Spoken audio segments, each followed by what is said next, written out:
Welcome in to another new AMP podcast. I'm your host, Ben Dubose, news editor with the AMP publications team. AMP, of course, is the shorthand acronym for the Association for Materials Protection and Performance. Today, we're joined by Gregory Muha, Director of Conferences, Exhibits, and Sponsorships at AMP. Greg, thanks so much for taking the time. How are you? I'm doing great, Ben. It's good to be with you again. Always like to connect with you. Yeah, absolutely. Same here. And as our listeners can probably surmise based on your title, the reason we've got you on today is to talk about the upcoming AMP Annual Conference and Expo, which for 2026 is taking place in early to mid-March in Houston, Texas. So, Greg, before we get into specifics about the show, if you could just introduce yourself to our audience and explain how your role is involved with the annual show. And also, if you could, tell us a bit about your team and conferences and the people that you work with. Sure, happy to do that. So, as the Director of Conferences, Exhibits, and Sponsorships, I'm charged with sitting on the product operations team and really kind of looking at the strategy and what do our customers want, what do they need at the kind of highest level. And then the execution part comes from the people that sit on my team. So, based on a lot of the conversations that we've had and really looking at how do we deploy our resources in a way to best serve our members, we've come to a kind of a two-pronged approach where we have a development and delivery aspect of our team and our strategy. And that development pillar is tied to all the content that you would see, not just at the annual conference, but at any event that we would do. And so that's a big change for us. We've had Stephanie Chiswick in that role on our team for a little over a year now. Prior to that, we didn't have anybody on the conferences team who was totally just solely focused on the development of the content. Our volunteers and our members, they're the ones who contribute all that content and bring it to life. I don't want to make it seem like Stephanie's creating the content, but it's that having that professional staff member who's there to be that steward to help bring that along. So Stephanie and Kirstiana Greenstein, who's on her team, they work to bring all the papers to life, all the panels, everything like that. And then the delivery piece is really what I would call the operational logistics or the game day type activities. And that's pretty much everybody else on our team. So I have Sherry McCaskey, who's our conference manager. She has two planners on her team, Christy Saber and Natalie Short. So they handle all things. And actually, they have Katia Cavagelli as well. She's new to our team this year. She's our project manager for global events, but she'll be involved with the annual conference as well. But between the four of them, they're responsible for all those operational and logistic hotel rooms, registration, AV, catering, all the room sets, all the things that when people show up, they don't even think about how did this all get here. So they've got the heavy lift of all the operations and logistics around the conference. And then the other part of that delivery team is in the exhibit and sponsorship pillar. And that's where Sam Burrell, who's our senior manager of exhibits and sponsorship, he has Amanda Ryan and Vanessa Reddick. Vanessa's also new to our team.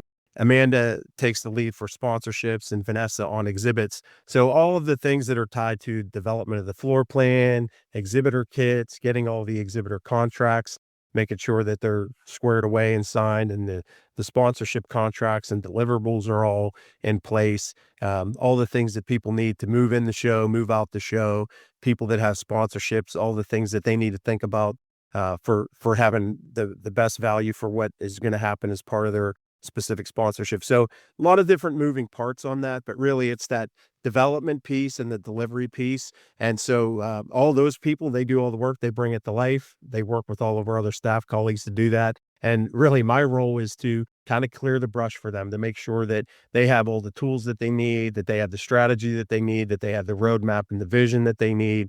And I try to just clear the way so that they don't have to deal with any of the things that can kind of get them bogged down.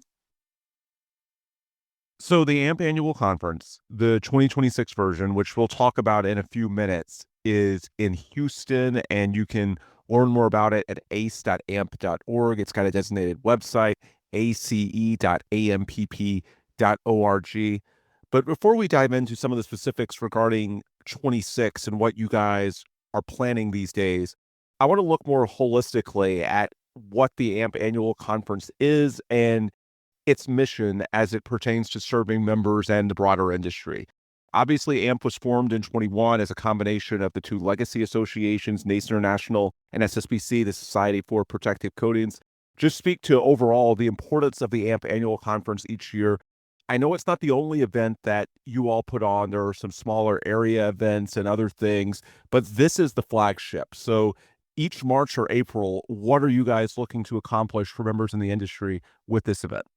Yeah, absolutely. The annual conference is our flagship. And really, it's that one place at that one time a year where this industry can all come together. This industry is like a family. I hear that from exhibitors, attendees, presenters, and I see that at the event. People look forward to seeing their friends, their colleagues, making new connections. So really, how I view it and what I talk to our team about on a regular basis is that, this AMP annual conference and expo, it's a platform from which all of the members of the industries that we serve can come together and attach to engage with people on a variety of needs that they have. Whether it's they want to share technical information and knowledge sharing, whether it's they want to network, whether it's they want to connect with others to drive business, whether it's they want to have that corporate flag waving of, hey, here's our corporate branding and things of that nature. They want to launch a product. They want to have just the visibility to show all the innovation and all the things that they're doing that support the industries. That's really what the event is. It exists to serve the members in the industries that we serve. Now, that said, there's a lot of different facets to it. I mentioned the content, the exhibits, the networking, but my colleagues that have the other product and service areas within AMP, they also attach to this platform to serve our members. So, for instance, Jennifer Rogers, our Senior Director of Education, her team puts together a variety of education and training activities. They're actually the people that spend the most time in the city that we're at because they have training courses the week before our annual conference. And then we have from Sunday to Thursday our annual conference going on. And then they stay, and typically from that Thursday or Friday on into the next week, they're running additional courses. Sometimes there's folks taking certification exams. So there's a variety of things like that that go on. Our friends in Global Ops, they use the platform to connect with the sister societies to bring all the other organizations across the globe that we want to partner with and interact with to come together and have one place, one time to meet. Our global operations staff, they're typically in for that. So it's a great opportunity for them to meet with customers, to meet with other staff colleagues and make those connections. Our standards committees, Brad Lauder, Senior Director of the knowledge area for our organization, Research Technology, all of the standard committees, the technical communities of interest, they're able to meet and have activities in person. The research community can get together. Mandy May, our director of content, it's an opportunity for her to meet with authors and presenters to talk about all the content that ends up in the knowledge hub. So there's really a lot of great opportunities there. As you know, your own area, the AMP publications area and media group, Alina Lizarraga, senior director of that area, you guys are able to capture a lot of content, have a lot of interviews, capture video, meet with customers. The sales folks are able to meet with advertisers. So there's just so many different things that can happen there. And I do regularly tell my team that, the one thing we have to really be cognizant of is we're serving our members first. We don't exist without the members. So everything we do has to be to, create that great user experience for them. But beyond that, how do we then also help our staff colleagues to do a better job of serving the members as well? Yeah, absolutely. And within pubs, we're working on some new things for 2026, specifically potentially having something of a podcast booth and doing some interviews on the show floor, which will give us content for the weeks and months following the conference as well. Oh, that's great. So That's exciting. Glad to hear that. yeah, stay tuned for more details on that. Not quite ready to announce. I know you've got a few things similarly that you're working on, but aren't quite ready to announce, likely will be in the coming weeks. As far as building this program for 2026, obviously it starts with feedback you hear, both good and bad, from 25, the previous year, which was in Nashville in April, correct? Yes. Yeah, it was a little later this year because of the more northern climate. So, what did you hear from members and attendees this year as far as what we did well and what we can do better? So in general, it changes a little bit from year to year, but in general, the things that we hear about on the surveys that people most enjoy, the technical sessions, the sharing of information, the networking activities, and the exhibit hall. Those are always near the top. In particular, this year we also got a lot of positive feedback on our keynote from last year, Mike Massimino.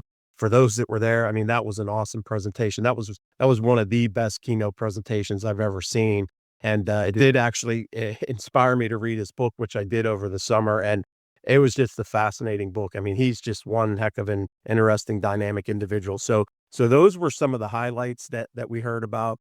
On the exhibit front, while we get good positive feedback on the exhibit, the one thing that we know all the time, no matter how many people we get into the exhibit hall and coming to the event, we always have to try to get more. I mean, there's really never enough. If you get 5,000, you want to get more. If you get 6,000, you want to get more. If you get 7,000, you want to get more. That's just the nature of that business. So, we do hear that some of our folks would like to see more traffic on the show floor. And we are working to do some additional promotions this year, especially since we are in Houston, to do some targeted activities for the local Houston community, in particular owners and operators and field techs, because that's who a lot of the exhibitors want to see. Another area we heard a bit about was having earlier access to the technical session lineup. And that's kind of a delicate dance. And I get that. I mean, we want to get that information out as early as possible as well, because that's what folks use to make their decision on whether or not they want to register. But it's the challenge of the balance of, you got session organizers and presenters who want to have as much time as possible to finalize their content, to put together their batting orders, get everything ready. But then also you want to get that schedule out there for people to see so that they can make their travel and things like that. So that's something that we heard last year, and we are focused on trying to get that information sooner. So Stephanie Chiswick is doing a great job working with our volunteers on that side. So I was talking to her last week, and she was sharing that the high level view of the overall technical program that should be available here, if not this week, next week, more than likely, at the latest the week after that. So that'll be the kind of the highest level of what's going on. So people will have that here shortly. And then we anticipate that the more detailed program that kind of gets into who's presenting at what time and what room and all those kind of things, that we would have that available in that early to mid-January timeframe. So that would be a little earlier than we got it to folks last year. So we are really focused on trying to do that. But beyond that, those were kind of the main things. I mean, it's the one thing that's interesting about this business is you'll kind of get conflicting points too. Hey, not enough corrosion content, too much corrosion content, not enough coatings content, too much coatings content. Things are too spread out. You had things too compacted. So what we really look for are, not the things that cancel each other out, but what are those, and not the blips on the radar screen either, but what are those, those patterns that, really kind of give you a good inkling that you need to make some changes there. So that's how we look at that, and that's how we take action on that. Let's talk about what's specifically new in 26. I know there's some things you aren't quite ready to announce as we're recording this in early November, but is there anything new that you can tease to in terms of maybe the themes, the technical program, the exhibit hall? Just what are you thinking for 26 that might be new in Houston? Yeah. There's actually quite a bit going on there, and we'll try to kind of work through maybe in a systematic way for you. But first and foremost, we've been working with Chris Leak, our director of user experience, on hosting some user experience sessions with general attendees, authors, exhibitors, sponsors of our annual conference, to really enhance their overall experience and journey of how they use our mobile app. We've had good feedback on the app over the years, and we certainly want to keep it that way. But that's something, that's a really important tool for us. We've basically asked Chris to set up these sessions where we invite individuals. They come in and Chris guides them on asking them to look for certain things, exhibitors or certain sessions, things of that nature. And then we kind of see how they are able to navigate through, and we get a lot of good, valuable insights. So that's been going on for the past week. It'll be going on for another week or so. So we've gained some really valuable insights there that we're going to be incorporating into this year's edition of the mobile app. We're still gathering some of that. So that's one thing that's definitely new. For our exhibitors on that exhibitor front, one thing we're pretty excited about, and I got to give a shout out to Ashley Woolridge and Zulema Montemeyer on the marketing side. They found a new partner, Invites, Nvytes, Invites. It's a brand new tool where we're trying to help our exhibitors better promote their overall presence at the annual conference and expo. And it's really a free marketing platform that helps them promote their booth. They can invite their customers. They can track the engagement that they're getting all in one place. We provide them through that platform ready to use branded materials. They can share that via their email. They can put it on their social media. And really it's to boost their booth traffic, drive traffic to their booths, kind of a booth traffic builder, and just overall increase the visibility that they get. The one thing we liked about this partner, it's pretty simple, it's data driven, and it's really designed to help the exhibitors have stronger connections, see measurable results, and to be able to start doing a lot of this before the show even opens. So that's one thing that we're pretty excited about, and that's going to be rolling out to exhibitors here shortly. Speaking of exhibitors, we do have quite a few new exhibitors. There's 34 new exhibitors this year. I won't kind of go through all of them, but there's been some ones that, as Tiffany Krevix has been talking to them and Diane Gross through the sales process, there's been some interesting stories. So companies like Palex, Biotechnology Solutions, Cape Coating, Exxon is with us this year. That was a big one. Global Power Technologies, LanoWrap, Marlinks, company Obic Products, Pipeline Products Specialty Company, Retigo Labs, they're an interesting one, tied into the water area. Shape Water Blast Group, T-Tex Industries, United Pipeline Systems, WEG Coatings, and Zulu Products. So, that's about a little less than half of who those new ones are, but we've got quite a few new ones there, and we're excited about that.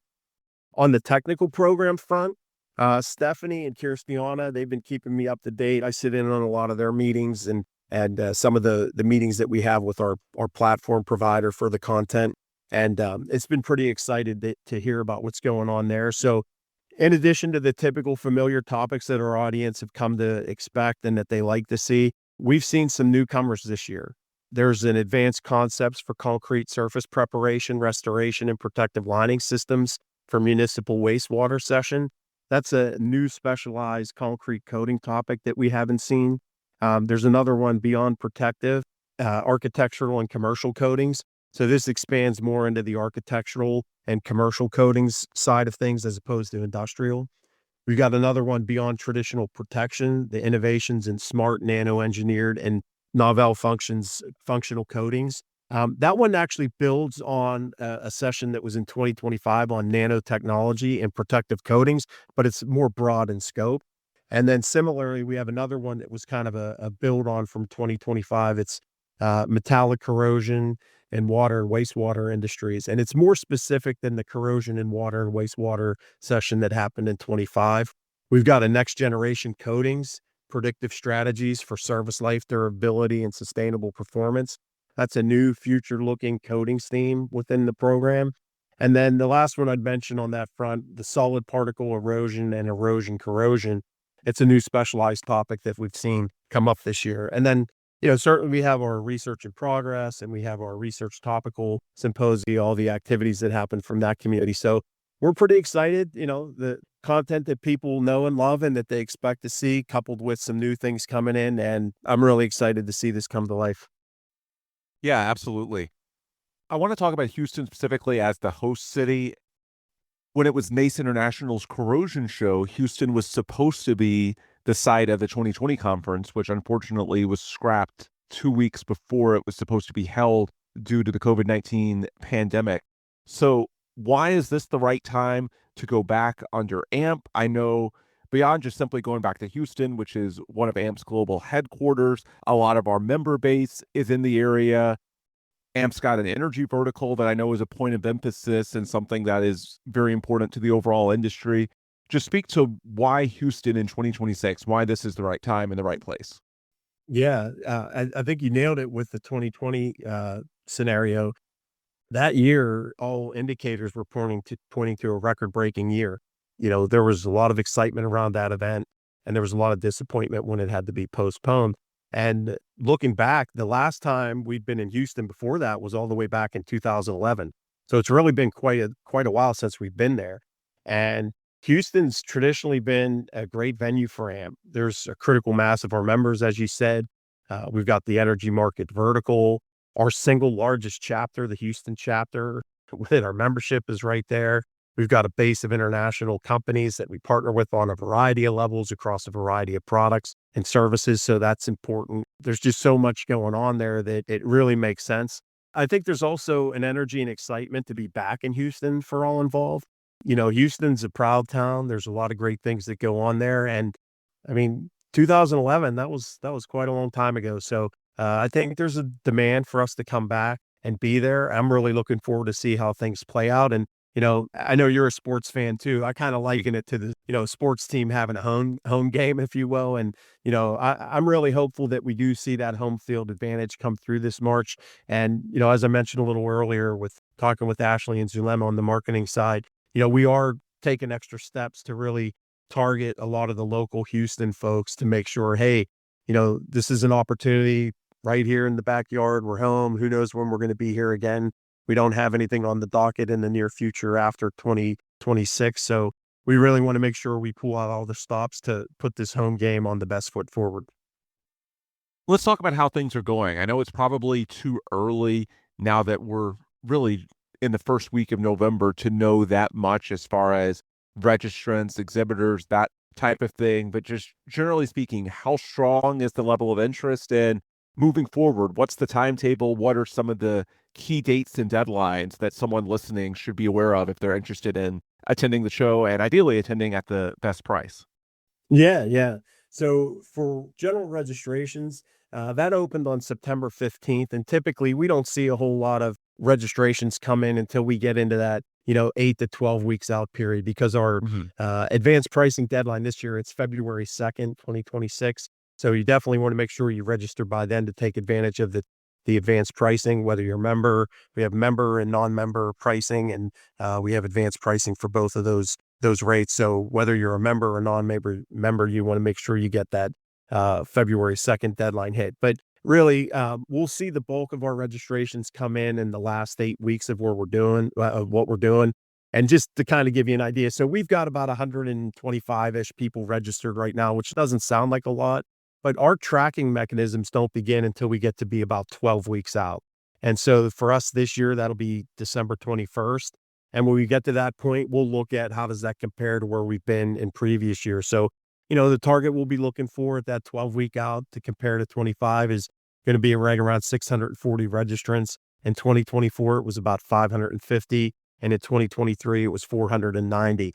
So, those numbers fluctuate. And it's not just that it's because one year's doing better than another. Because we've been going back and forth between March dates and April dates, some of those pre-registration deadlines coincide with some of the holiday timing. So, you can't really totally rely on the weeks out comparisons because some of the behaviors change because, nobody's working for a set period in a holiday season when the event's in March as opposed to April when you get closer to that deadline. So we do watch those. We look at what those trends are, March versus April, things of that nature. But with where we're at right now, we're definitely trending on pace. The one thing that I point to is so far this year, we have seen an uptick in our exhibits. We've seen more exhibitors and we've actually seen them taking larger booth spaces. So that's always one barometer. And that begins for us well out. We started the exhibit process back in January.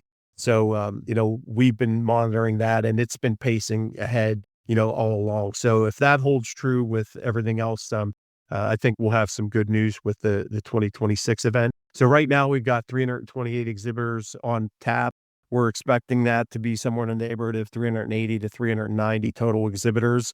And then on the sponsors front, we're currently sitting at 35 sponsors and we're expecting to come in somewhere around 45 to 50 sponsors. And that the sponsorship activity is kind of right in line with where it's been in the past. So the things that we would look at are all pointing to similar or ahead of pace of where we've been before. But the big key deadline for registrations is going to be February 2nd. For those that might be interested in exhibiting or sponsoring, we'll be taking those all the way up till the last week. If we have capacity, we'll allow people to, fill in those spaces and take up those sponsorships. So. As far as frequently asked questions, I'm sure there are a number of things that someone interested in attending the show would want to know, most notably the topics, the themes, which we've already addressed a little bit. I'm sure a lot of people want to know about the networking opportunities, what they can do if they buy a pass to the exhibit hall, and so on and so forth. What are those questions like for you guys? What are the most common questions that you get, and how do you all try to answer those? Yeah, yeah. We definitely get a lot about what are the activities in the events. And so, we've got a nice lineup of networking and social activities that'll be happening. This year for the welcome reception, that'll be on Sunday, March 15 at the Marriott Marquis. There will be some new wrinkles tied to that one. I can't really talk about those just yet, but we have some nice surprises in store for folks that definitely want to be coming to that event. Typically, we have the golf outing, the Daryl Byerly Memorial Golf Tournament. That'll be happening again this year at the Wildcat Golf Club. We've got our grand opening in the exhibit hall. We get asked about that a lot. The Emerging Leaders Bash. That one's on St. Patrick's Day this year, so that one ought to be a lot of fun. The March 17th date, and then Honoree Night's another big one, and we get asked about that a lot. That's March 18th. That'll be Wednesday night over at Union Station at the ballpark there where the Astros play. So that's gonna be something that will be a nice photo op. But beyond that, we get questions obviously around registration. We'll hear about what are the difference in the different categories. If I get a full conference versus a 1 day or a 2 day, or I just want to get the expo only, what comes with that? How does that work? So Sherry McCaskey from our team fields a lot of those questions. So she helps people navigate through and understand, are my meals included with this, or what kind of amenities are included? Do I get the proceedings or not? And so she helps steer them through that so that they can make the right kind of purchasing decision. This year, we've had a few more folks asking about our hotel room block. In particular, they're asking if the hotel room block is smaller, and it's not. It's actually a little bit larger than what it's been. But I think there's a perception that the block is smaller because we only have 3 hotels in the block. And the reason that is in 2024 in New Orleans and 2025 in Nashville, we were spread out over about a dozen hotel properties. And so essentially, when you go out with a citywide RFP to bring these events to these different cities, they'll put a hotel package together. And so for New Orleans and Nashville, they just spread the rooms across more hotels. We were only getting about 100 rooms at any given hotel. So we weren't able to put a critical mass of people together and keep them close together. Whereas Houston and for next year when we're in Columbus, those citywides, they were able to really give us larger room blocks within a smaller number of hotels. So we actually have a few more hotels in the block this year because we are anticipating a few more people for Houston. Those 3 hotels are the Marriott Marquis, the Hilton Americas, and the C. Baldwin. The Marquis and the Hilton Americas are both connected to the George R. Brown Convention Center by Skywalk. So those are the closest and the easiest. For those that haven't made hotel reservations yet, I would just say the Hilton Americas is actually a little bit closer to the side of the building that we're using than the Marquis is, but the Marquis is our host hotel. And then the C. Baldwin, that's about a mile away. We'll be running a continuous loop shuttle there. We get asked questions about that as well. So beyond that, it's just the typical, what's the general dates and times for things. So nothing, overly taxing or pressing. Yeah, and as a native Houstonian, I'll point out that those hotels are generally very new. I know in the case of the Marriott Marquis or updated, because really that entire area for someone not from Houston, if you haven't been in 10 or 20 years, you'll be surprised by how much there is going on downtown. Because really, this century is when, it started with the Astros and Dyken Park. A couple years after that, it was the Rockets and Toyota Center. But there's so much going on in that area of downtown. So it's spurred a lot of other development, hotels, restaurants, those types of things. So these are really nice hotels that are obviously close to the George R. Brown for the conference, as well as other things surrounding the conference and even, sports and entertainment events if you want to get out around town during the week. So For sure, and, the one thing I'll just say, that Marriott Marquis, we've done several site visits. I've been just so impressed. Not that I'm not impressed with the others. You're right, they're all very wonderful hotels, very nice. But, there's just something about that Marriott Marquis, the rooms, they're actually doing a refresh, which I was surprised because I thought, wow, everything looked new as it was when we saw it back in June was when we were most recently there.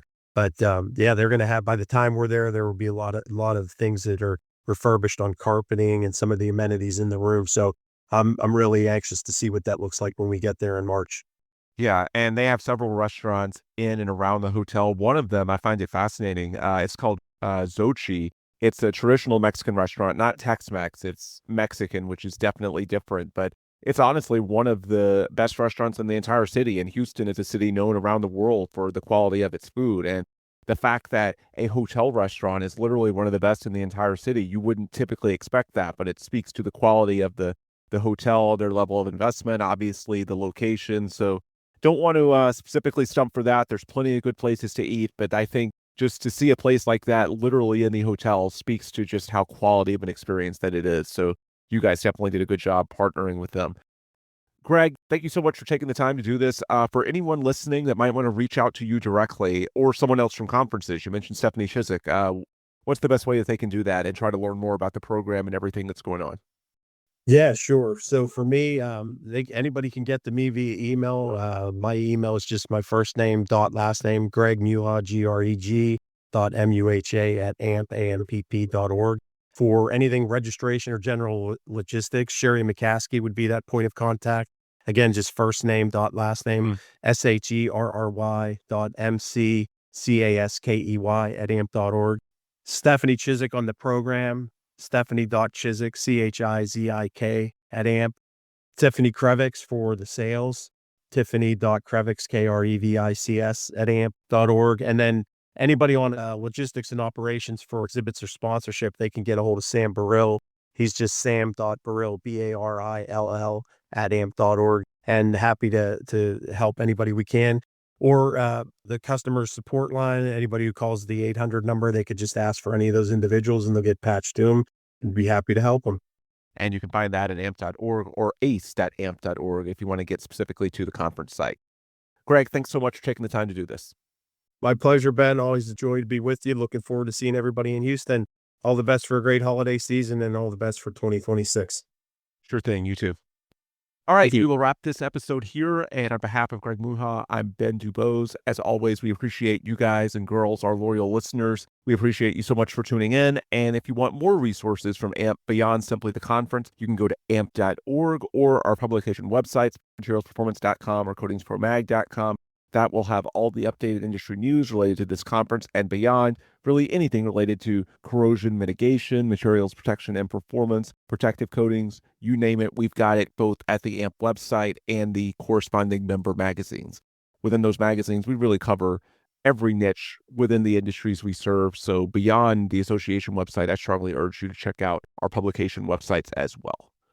So with those plugs complete, we will officially adjourn for today. For Greg, I'm Ben. As always, thanks to each of you for listening, and please come back soon for another new AMP podcast.